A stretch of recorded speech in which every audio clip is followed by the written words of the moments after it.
Il a répondu à toutes les questions sans détour. Le ministre Diop face à la presse nationale et internationale. Des échanges intenses qui ont captivé l'attention de tous. Regardons l'interview spéciale jusqu'à la fin. Comme vous le savez, dans la vie des nations, il y a des moments d'anormalité. Et aujourd'hui, le Mali est un pays normal dans une situation anormale. Ça arrive à tous les peuples et nous y faisons face avec beaucoup de détermination et d'abnégation. Mais malheureusement, nos efforts ne sont pas connus et souvent même volontairement altérés. Donc la présente conférence de presse sera mise à profit pour vous donner la quintessence de la réalité du Mali, qui est un pays qui est en guerre contre le terrorisme et contre le séparatisme. Parce que le Mali aujourd'hui, c'est le seul pays au monde qui a 3 hostilités très féroces. Nous avons 2 mouvements terroristes les plus grands et les plus féroces au monde, à savoir Al-Qaïda au Maghreb islamique et Daesh, qu'on appelle souvent État islamique. Et nous avons une rébellion sécessionniste. Donc le peuple malien soudé fait face à cette trilogie du malheur et je crois que le ministre Diop et moi-même serons à votre disposition pour vous donner toute la vérité. Dans sa prise de parole, le ministre Diop a abordé le rappel du contexte actuel qui promeut au Mali, soulignant ainsi les efforts déployés par les autorités de la transition et la résilience des populations. Nous profitons naturellement de la tenue du BAMEX, qui est un salon extrêmement important pour la défense et la sécurité. Vous savez aujourd'hui que la défense et la sécurité constituent les priorités numéro 1 des Maliens. Et la tenue de ce salon ici est déjà un signal important dans le contexte géopolitique que nous savons, quoique ceci en soi est une réponse pour montrer que le Mali ne se laisse pas distraire. Le Mali a une vision, le Mali a un objectif, parce que ces épiphénomènes-là, pour nous, c'est des distractions. Donc le Mali a choisi de renforcer sa défense et sa sécurité. Le Mali a choisi de le faire avec des partenaires sincères. Récemment, il y a eu énormément d'efforts pour pouvoir équiper les forces de défense et de sécurité du Mali, qui ont remporté des succès éclatants sur le terrain, qui ont défait et éliminé des groupes terroristes, y compris des chefs de groupes terroristes. Et sur le terrain, aujourd'hui, les groupes terroristes ne tiennent pas face à la puissance de feu des forces de défense et de sécurité du Mali, ce qui les a contraints à changer de stratégie pour aujourd'hui s'attaquer à des cibles plus molles.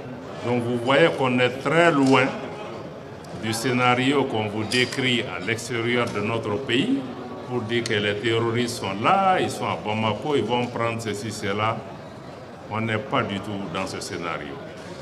Et le scénario qu'on vous a décrit et qui a été concocté, nous le savons, dans des officines, des services de renseignement étrangers, mais aussi sur les plateaux de télévision, n'est pas le Mali, n'est pas le Bamako que vous avez en face de vous. Le Mali est debout, il y a des difficultés, il y a eu des perturbations du système d'approvisionnement. À un moment, l'État s'est organisé, a mis en place un plan stratégique pour reprendre l'approvisionnement, pour assurer la sécurité des convois et plus généralement intensifier des opérations militaires pour la sécurisation du pays.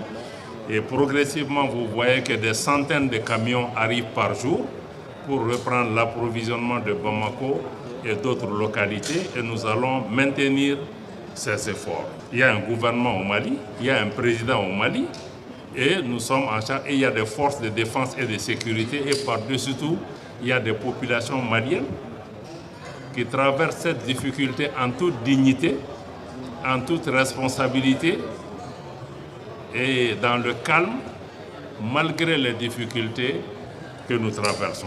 Le soutien des pays de la Confédération AES et des autres partenaires, notamment de la Russie et de la Turquie, a également été évoqué par le ministre Diop.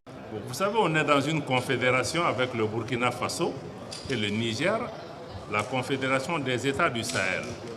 Donc nous n'avons pas besoin de dire que nous allons demander l'aide du Burkina, Nous travaillons ensemble, nous vivons ensemble, nous nous battons ensemble et nous faisons face ensemble à ces difficultés.